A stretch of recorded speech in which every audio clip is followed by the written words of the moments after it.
And good morning mga kababayan. Ngayon, update po tayo dito sa ginagawang PNR sa may Pandakan. Ayan po, dito yung Pandakan mga kababayan. Kita po natin na inano na nila linisan na rin to dito yung magiging station dito sa Pandakan mga kababayan.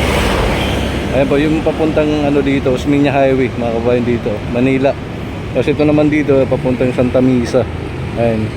Kita po natin, malinis na po, hinukay na po.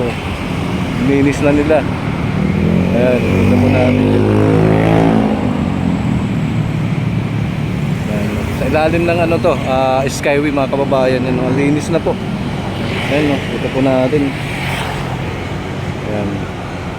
Dito po magiging station ngayon ng PNR papunta doon sa may Di Francisco Street. At hindi pa tatawid mga kababayan dito pa sa Pandakan pa to.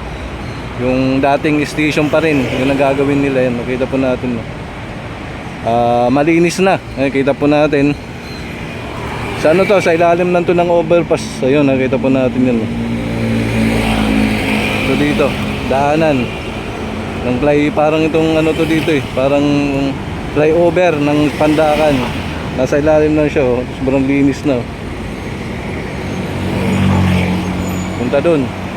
Ang linis na mga kababayan. Pupuntahan po natin doon mga kababayan kung ano na ang latest update doon sa ginagawa nila, kasi tuloy-tuloy po yung paghuhukay nila. Tara, let's go.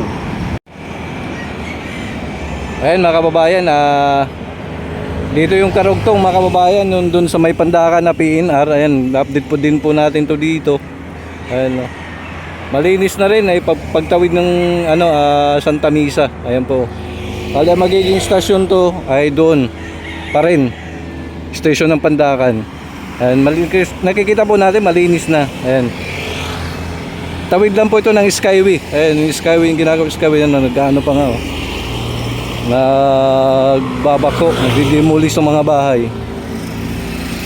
Ayan, malinis na dito. Ayan,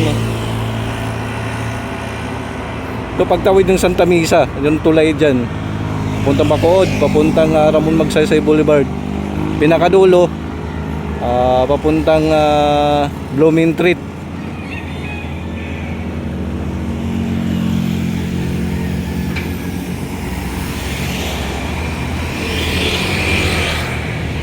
Linis na yung mga bakod na rin. Tuloy-tuloy ng paggawa dito ng mga PNR, station ng PNR.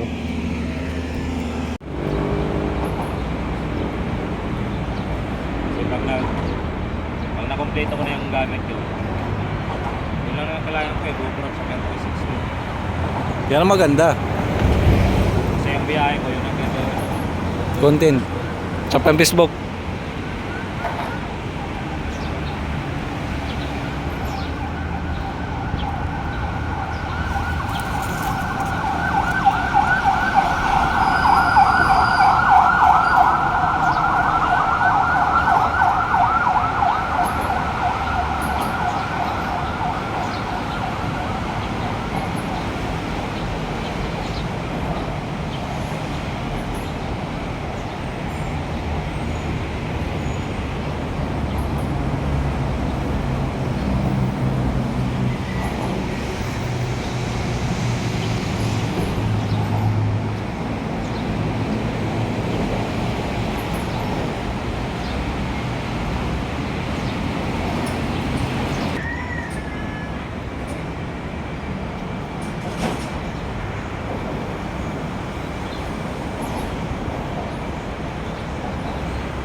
napasama lang palambing ko kaya nabali dito.